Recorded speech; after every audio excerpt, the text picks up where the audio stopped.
Okay, so this is our first webinar that we're doing on behalf of Travel Younger. And again, my name is Norm Bauer. Thank you all for joining us. And the reason I'm doing this is because a lot of people have been following the blog over the last, say 8 months or 9 months that I've been on the road.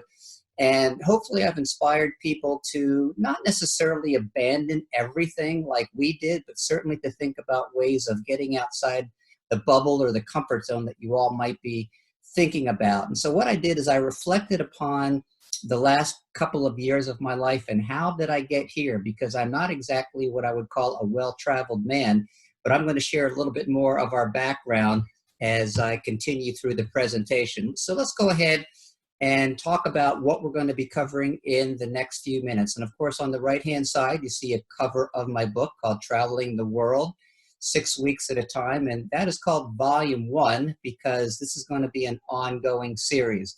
It took roughly 7 months or so to finish this volume, and I'm already partially through Volume 2. And as time goes on, I plan on having a whole library of great books out there. So I always want to begin with the end in mind. So it all starts with a dream. This is going to be 5 of the steps that I'm going to be talking about. The first place you have to start is with a dream. And it's great to dream, but in many cases, it's all vague. It's all just vapor. It's all up in the clouds. And it's not really more real until you create a plan and make it a goal. And we're going to walk through these steps with a little bit more detail as we continue on. And then, of course, after you have your dream, you have your goal, but it means nothing if there's no intention. And I'm going to spend a lot of time on this because that is probably the biggest hole in people's lives and in their business model, is that it's great to have ideas, but ideas are very fluid. And so it's the intention and the execution, which is step number 4, that really matters. Now, in my particular case, being on the road as a traveling nomad, I have no home. So it's about maintaining that plan. How do you do this so that it doesn't become so tedious and drudgerous that it becomes more trouble than it's worth? And there is a process to that, which I will explain to you as time goes on. The timing on this is really quite interesting because right now, as we speak, I am based in Sicily, in the city of Syracuse, or Syracuse towards the southern side of the island of Sicily. But right now, I'm actually in Paris, and I'm actually staying at a hostel. And this is the first hostel I've been at in quite some time. There's 1,000 rooms in this particular location. I understand it's the largest hotel in Paris from the standpoint of the number of beds. And I've not stayed in a hostel for a long, long time. So it's a different vibe. It's a different vibe than staying in an Airbnb, which is typically where Kathleen and I spent our time. And the truth is, it still works. It all works beautifully. And so far, I've met some nice people here, and it's all good. So let's go ahead and get into this process of how this journey started. Well, the picture on the left shows a beautiful part of Menorca, which is an island off the coast of Spain. And on the right-hand side is a little villa, not a villa, but it's a big park, but it's called Villa Gregoriano, and that's in the city of Tivoli, which is outside of Rome. So I'm going to go back to the beginning and how this all came about. Now, understand, here at the ripe old age of 65, I am not what I would call a seasoned world traveler. In 2016, which is 3 years ago, I had an occasion to speak in Europe. And over the course of 19 days, I visited 6 different countries, and I spoke in Warsaw, I spoke in Amsterdam, and I spoke in Prague. And so in between my speaking engagements, I was able to go to Ireland, I was able to go to Germany, and I was able to actually get a chance to experience what it's like over here. And I was impressed with the lifestyle, with the way that people live over here, which is so different than the way we live in the United States. And the reality of it is I said to myself, how do I do more of this? How do I try to make this happen? Well, here it is a couple years later, and in fact, I made it happen. So a friend of mine told me about a travel app called Travel Pirate. And so what I did is I went on Travel Pirate, and she said that whenever she sees a deal that she literally can't pass up, she jumps on it. And so that's what happened to me. About 2.5 years ago, I saw this flight from Los Angeles to Barcelona, round trip, for less than $400, which for those of you who travel, you have to understand that that's less than what it costs to travel domestically from one coast to the next. So what I did is I went ahead and I booked that trip, which was for January of 2018. So that was almost 2 years ago. And I booked it roughly 7 months in advance. And that was my intention, is I was going to go to Barcelona.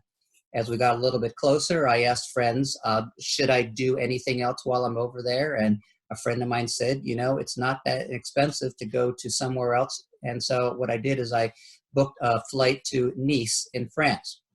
Well, at that time, I was a single man and I started dating Kathleen. And so as we got together, we talked about the realization of traveling together.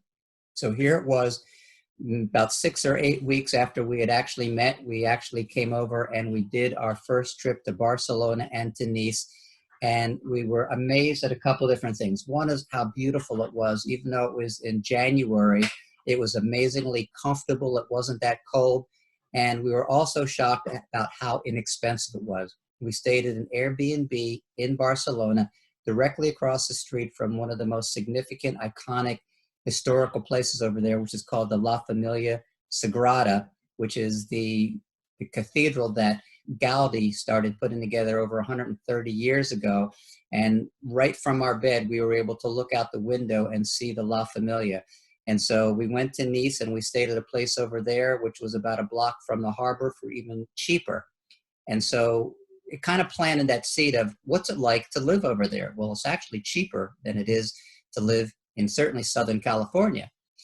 It just so happens, nothing happens by accident, but I do video marketing for an event company, and they had their first international event in August of 2018.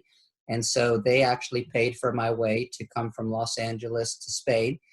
And so Kathleen and I decided that we were going to go together and we were going to spread it out. We got to Barcelona early and we ended up staying later. So over the course of 6 weeks, she and I traveled extensively through Spain and through Portugal. We rented motorcycles, we rented scooters, we visited several different cities, and we kept asking ourselves the ultimate question: can we do this? Can we sell everything? Can we leave our family? Can we leave our friends? Can we not have a home? Can we live a nomadic lifestyle? And the reality of it was, as we said, yes, we can. And so that's what we started working towards. Now, we both loved Spain and we both loved Portugal. And we started applying towards a visa process for Portugal and realized that it was not going to work because one of the requirements was that you had to speak the Portuguese language, which is very difficult. It is unlike any Latin-based language. It's more Slavic. And so we decided that we were going to work on Spain. And as it is, the requirements are not that difficult, but it is a very onerous, very bureaucratic process. And we went through weeks and weeks of work and hundreds of dollars and lots of stress as we had to put together this copious amount of paperwork. And some things were clear and some things were very vague. We met with the consulate in Los Angeles in 2018, and it did not work out. And initially we were disappointed, but then we said, you know, that's okay. Screw the visa. We're going to go to plan B. And so that's what we worked on, is we worked on the plan B, which became plan A. And it started with purging. And we're going to go into this process in just a moment. So again, if you remember the 5 bullet points that I talked about earlier, it's about intention. Our intention was to move over here. And that's great. A lot of people have wonderful intentions, but how often do they execute? So we decided to execute.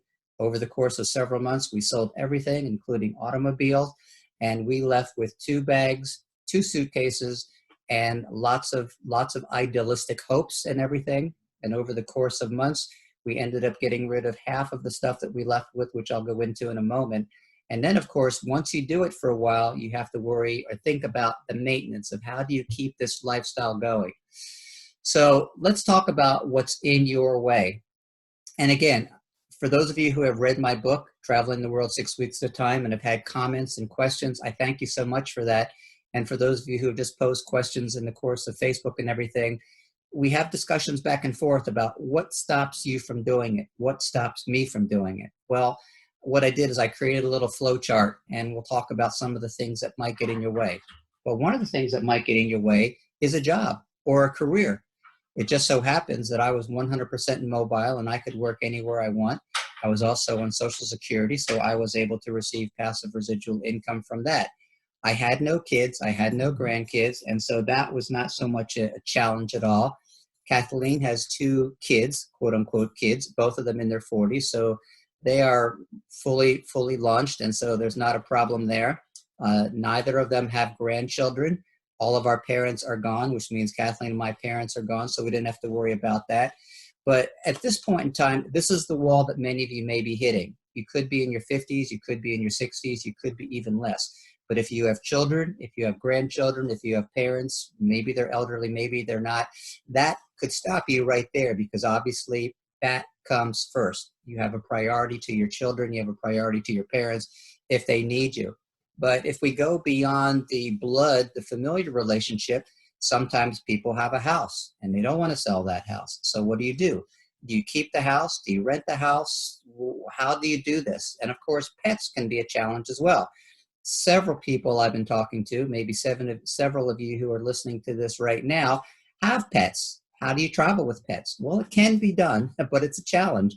You do have to worry about quarantine. And I have a friend in the San Francisco Bay Area who actually we met with and had lunch in Valencia, Spain, and she's a dog lover. I believe she has 3 dogs, and she can't readily travel with her pets, and so she has to stay where she is, or she's decided to stay where she is until the eventuality of what happens with those pets. So the first barrier is the familiar. The second barrier is things that keep you there: houses, pets, what other obligations. And then on the far right, these are the 2 biggest things that people stop with. One is fear of the unknown. What am I going to do? How am I going to live? How am I going to deal with currency? How am I going to deal with languages? How am I going to deal with visa? How am I going to deal with that? Well, that's why I created my site, guys. That's why I created this, because along the way, if you read my blogs, I give you instructions along the way of how to deal with the European Union and their 90-day restriction, what they call the Schengen zone. I deal with the challenges of currency. We took a 6-week trip over about 8 different countries over the summer, and we were exchanging currency every few days, which gets to be challenging. But the beauty of the smartphones is that it's the best travel device ever invented. Between Google Maps, between Uber, between Airbnb, you can travel as readily as anyone. And to paraphrase the line from my book, is I teach you how to travel like the millennials, because the millennials do this with vim, they do it with vigor, and they do it fearlessly because they aren't afraid. As you get older, as we get older, we have more barriers that block us. And then down below is money. People think, how can I afford to do this? And so many people have said jokingly, did you win the lottery? And the truth is, no, I did not win the lottery. But when I look at what my overhead was living in the United States, certainly living in Southern California, my overhead is probably about 60 to 70% of that. And Kathleen and I share our travel expenses. And so what we find is that we normally try to keep our lodging to somewhere around $1,000 a month. In many cases, it's been less than that, as low as $696 when we stayed for 6 weeks, not a month, but 6 weeks in Valencia, Spain.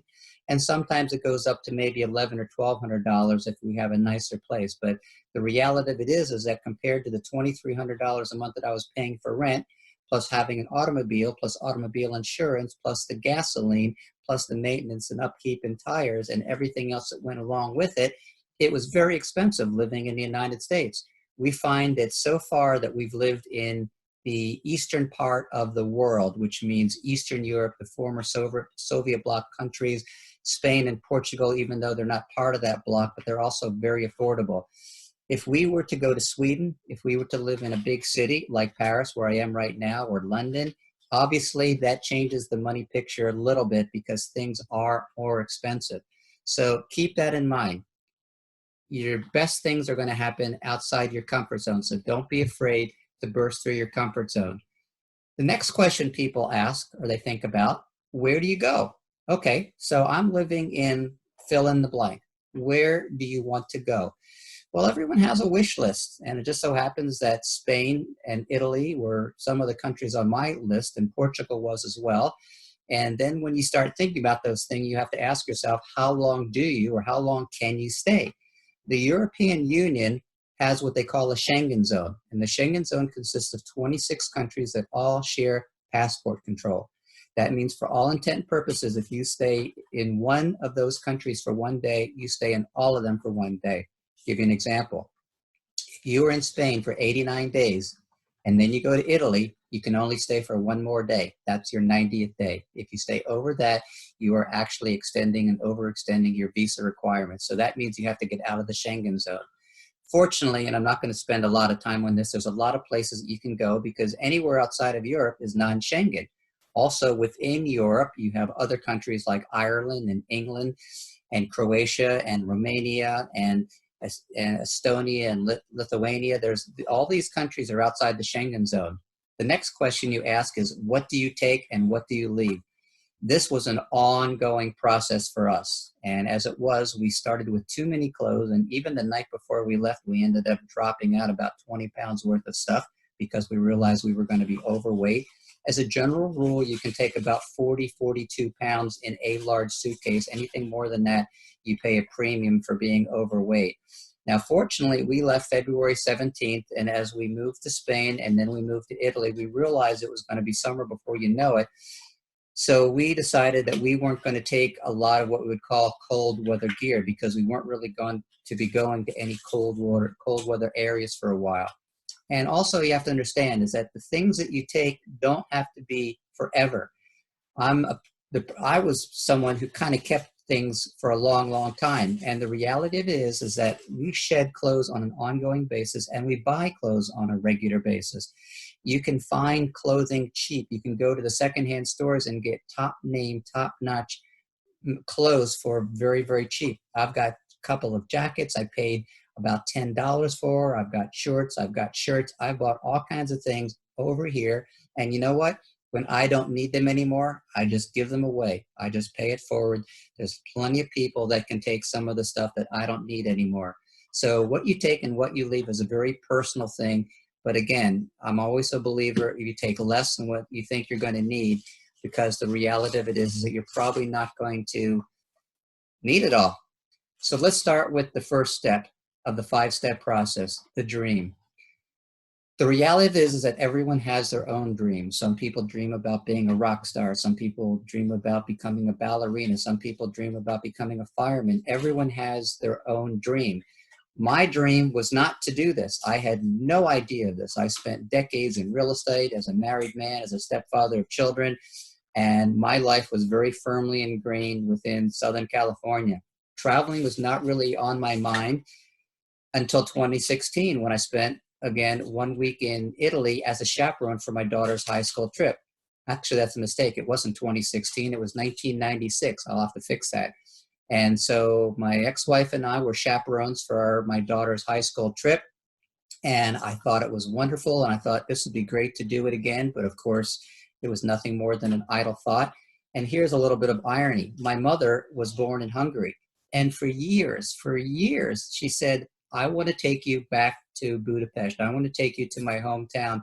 And she implored me to go with her on a trip. And my arrogance, my naivety, my ego said, no, I don't want to travel with my mom. And of course, now it's too late. She's been dead for a decade. And in hindsight, of course, I really wish that I had, done it at that time. So fast forward 20 years, in 2016, I had an occasion to speak over here in Europe. And so for 19 days, I did that. And I asked myself, how do I do this? How do I do this again? How do I do it for longer periods of time? And again, it was just a dream. So now, as we stand right now in 2019, almost 2020, now my dream is different. I'm going to continue to do this. Kathleen and I are going to continue to do this. And my goal, why I started Traveling Younger, is I want to inspire, I want to motivate, I want to teach you how to travel younger. Just because you're 50, 55, 60, 65, even 70, that does not mean your life is over. That does not mean you have to stay where you are. That does not mean that you can't venture out from the United States. You can do all these things. You just have to want to do it. And that's my goal, is to teach you how to do it. So let's talk about goals. There's an acronym called SMART, S-M-A-R-T. I didn't invent it. It's been around for a long, long time. And really, once you have a dream, you have to convert that into a goal. And in order to really qualify as a goal and not a dream, it must be a specific target. This is exactly what I want to do, and this is exactly when I want to do it. It must be measurable, which means that you can actually chart your progress from when you first have the goal to the point of where you're making progress to the point of where you actually execute it. Number 3, the A, it must be attainable. If I said that I want to go interview for a job that I'm not qualified for, if I want to go audition for an acting role, it's an unattainable dream. If I want to go play for the Dodgers because they need all the help that they can get, that's not an attainable dream. It must be relevant, which means, is this something that means something to you? A lot of people say, and they think, oh, I've got a goal, but it's something that really doesn't relate to them. And then lastly, it must be time bound, which means it must have a beginning and an end. My goal is I wanted to write a book. I wanted to write a book based on my blog travels, and I wanted to do that within the first year. And sure enough, I did it in about 7 or 8 months. And now I'm going to continue to execute on that for the future. Here's the step that's missing. Not just from the traveling concept, but towards life. As a businessman, I found that so many times, me as an individual entrepreneur, and when I was a business partner in other companies, we had lots of great plans. We had lots of great goals, and they were actually attainable, but where we fell was on the execution. They say the journey of 1,000 miles begins with the first step. And so in our particular case, it started with doing the research on what's involved in getting your visa, the legwork of figuring out where to go, how long we could stay, and then, of course, our successive steps afterwards. Our first leg, as I mentioned earlier, was in Valencia, Spain, and we use that as a launch point for several side trips. Just because you say, this is where I want to live, doesn't mean you are locked in there. In our particular case, we used the train because Spain has an amazing rail system, and we went to Madrid, we went to Sevilla, we went to San Sebastian, and over a 6-week period, we got a chance to really explore a lot of Spain. And I think that out of all the countries in the world outside the U.S., I probably know Spain better than any of them between the time that we were here on our first leg and also the summer a year and a half ago when Kathleen and I visited Spain and Portugal. After Spain, we went to Italy. Kathleen found this little town called Tivoli, which is a medieval town, which means it's old, and it's actually 750 years older than Rome. It was 3,200 years old, and we went there next, and we stayed there for 6 weeks. And if you add the 45 days from Valencia and the 45 days from here, we came very, very close to 90 days. And so then we had to leave the European Union, the EE. So we went to Croatia. Croatia is kind of like in between. It's officially a member of the European Union, but they do not use the euro, and it is not part of the Schengen zone. So this was what we call a safe harbor. We could have gone to a lot of different countries, but we heard great things about Croatia, and we stayed there actually for about 40 days between several different locations, and we loved it, and we plan on going back. Here's some of the lessons we learned. With each leg, with each trip, we packed, we unpacked, we packed, and we unpacked. It was always a learning experience, and it got easier and easier to the point of where we now have a couple of backpacks, and this is what one backpack is used for. This is what one suitcase is used for. And so we kind of have it down to a science. And so in many cases, if we are staying at a particular location and we take these side trips, we just stow everything in one backpack, and we can leave all of our stuff behind. Even when we leave that location, when we left Croatia, we put our large suitcase aside with the host that we were staying with, the Airbnb host. She was kind enough to keep it there for us, and we paid her some extra money for her time. And that allowed us to take 6 weeks to go on a train and bus trip to a couple different areas. So that worked out really, really well. So again, you have your dream. It's wonderful that you have your dream. Now execute on it. And then after you have your execution, let's talk about how you maintain it. Because the reality of it is that not everything is going to go the way you want. You're going to have missed bus connections. You're going to have missed train connections. You're going to have rooms, Airbnbs that don't meet your satisfaction. You're going to have noisy neighbors. You're going to have internet that went down. When we got to Sicily about a month ago, we got there on a Friday, and that evening they had a horrendous rain and thunderstorm. And in the middle of the night, the lights went out, and the next morning the lights were on, but the Wi-Fi was down and the router was out. So we had to deal without any internet there for about 3 or 4 days while the cable company came out because it required a new router. But on top of that, the buildings are so thick that we really didn't have data inside. So we had to go outside our own room in order to get internet. And so it was a little bit of a mess, but that's okay. Things happen, and that's just the way it is. So some things we learned: your health, our health, my health is really important. When you go to these places, food is inexpensive, but fortunately, you're going to be walking a lot of places and you're not going to be driving and you're probably not going to be Ubering. So it's really important to eat properly, not excessively. Right now, we're in Italy, of course, where pasta is everywhere, pizza is everywhere, but there's also a farmer's market and we get fresh fish there, and we can get a couple of really beautiful pieces of salmon for about $8, and we broil them up and they're delicious.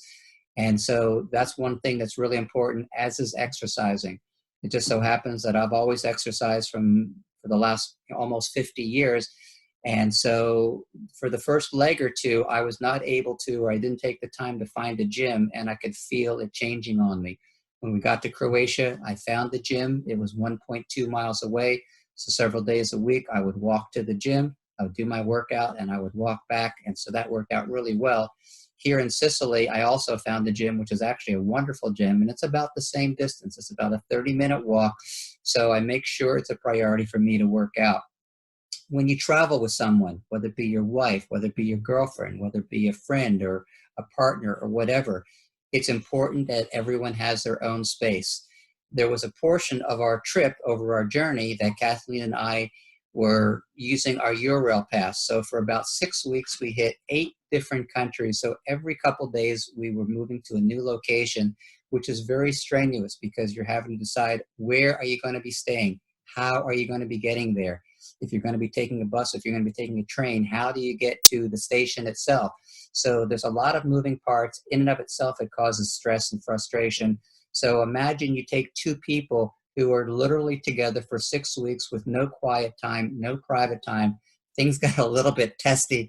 So we determined after that it's important that, when we need some time to ourselves, we're just going to take off, and we know that it's not going to be a problem, and we're going to get together later that day or sometimes even the next day. There's nothing wrong with that.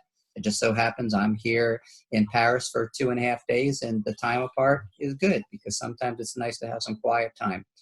Another thing we found out, some things are worth spending a little bit more money on, others are not. Again, clothing.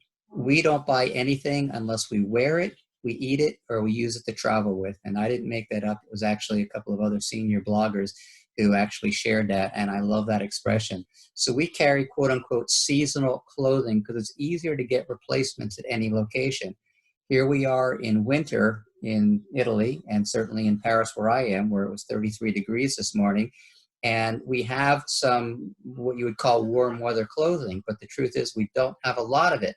Well, we're going to be in a temperate zone for the next 6 weeks, and then we're going to be going to Singapore, which is down at the equator, almost into the southern hemisphere. So we are not going to require any winter clothing anymore. So the bottom line is, the lesson is that we don't spend money on clothing, but here's the but. We do get quality. It's important to have something that's comfortable. It's important to have something that looks good.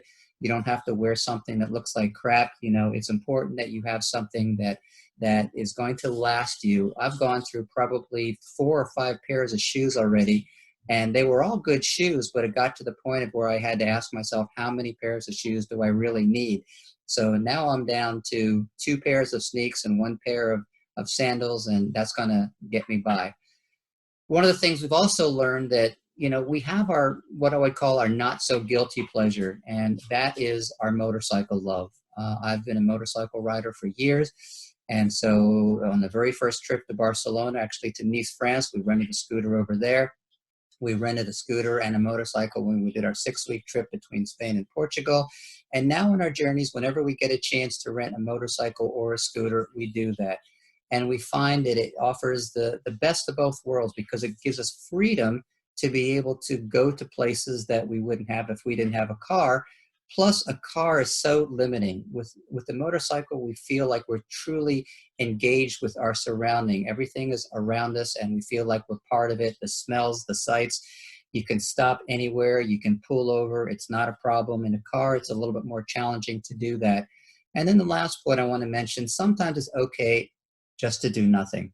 Sometimes you just want to chill. You want to hang at the beach. You just want to read. You just want to watch TV, whatever the case might be. The difference between being a traveler versus a tourist is that you don't have that pressure. You don't have that sense of obligation that you have to always be going because you don't have necessarily any time constraints. So here's what our plans are for the foreseeable future. I already gave you a heads up. So quality versus quantity. We find that rather than trying to hit as many countries as we can just to be able to check them off, we'd rather go somewhere that we really want to go. Like, for instance, China, not a big deal to me, not a big deal to Kathleen. The Far Eastern countries, not a big draw for us. We're still kind of ambivalent about South America. So there's a few places that are like must visits, and there's a few places that are not that important. And so I'll get into that more in just a moment or two. Our second priority is warm weather, which means the Mediterranean climate is our target. And we seek the very comfortable 50-degree temperatures. And if it gets into the low 40s, that's okay. Now, it just so happens that where I am here in Paris, we would typically not come to Paris this time of year. We're staying out of Central and Northern Europe, but I came here for 2.5 days for a particular important business meeting. But for the most part, during the course of our regular travels, we pay attention to what the temperatures are going to be during that time we're there. We try to stay there for 6 weeks, usually 5 to 7 weeks. And we want to make sure that it fits in that 50-degree temperature, just because that's what our desire it is. One of the questions that people always ask is, when are you going to stop? Where are you going to live? And the truth is that we really don't know. We don't have any specific plans to stop. Eventually we may settle, quote unquote, but we're not sure where. We love Spain. We love Portugal. We love Croatia.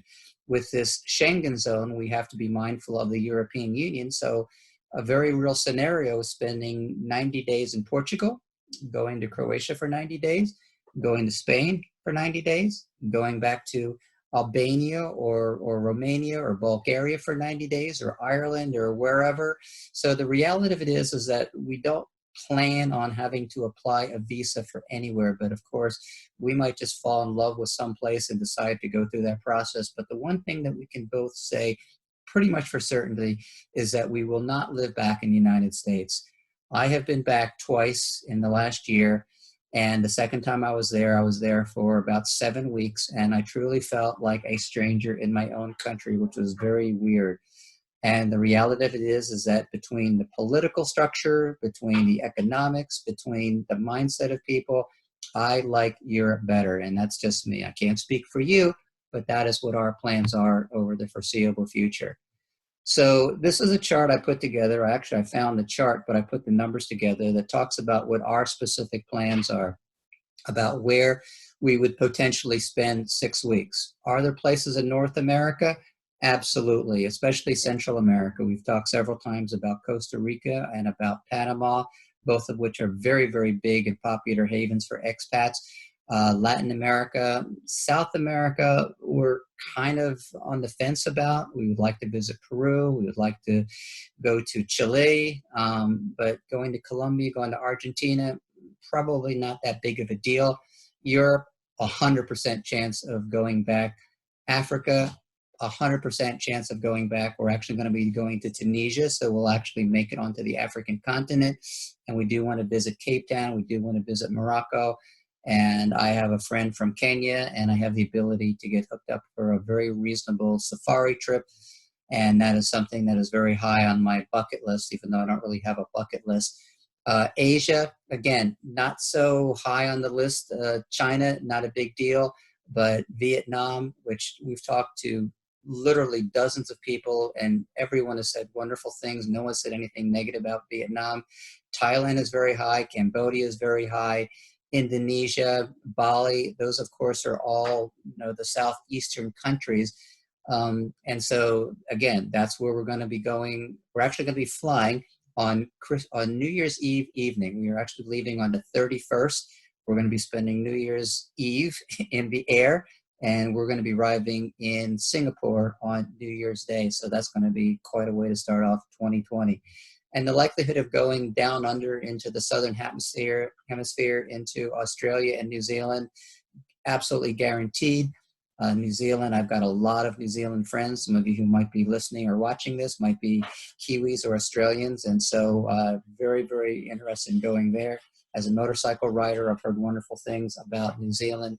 And so that is an absolute certainty. As we finish this up, I just want to remind you, this is Norm Bauer with Travel Younger, and I would love it for you to go to the Travel Younger blog. Just go to Travel Younger under Facebook. I'm also on Blogger. You can find me there. And of course, my book, Traveling the World 6 Weeks at a Time, is available on Amazon in hard copy and also on Kindle. And I'm going to go ahead and open it up to any questions. I normally try to keep these presentations to somewhere between 30 and 45 minutes. But if anyone has any questions that they specifically want to ask, now's your time to do it. I'm going to give you about 30 seconds while you cogitate and develop that question in your mind. Otherwise, again, I thank you so much for being here live and being here post-live. And again, if you have any questions, I'm very accessible, even though I don't know where I'm going to be in any particular month of the year. But the reality of this is that I encourage all of you to travel younger. Get over the fear. Get over the concern about money. Get over whatever is stopping you. I came up with the tagline, Travel Like a Millennial, because I've been impressed with the younger generation who puts travel as a very high priority over real estate purchasing, over families. The 20-somethings, the 30-somethings, they travel, they make it look easy. And when I saw that, I said, damn it, I wish I could do that. And come to find out, I can and I do. And I would like you to do that. So again, on behalf of Travel Younger, we thank you so much for joining us, and we will catch you the next time.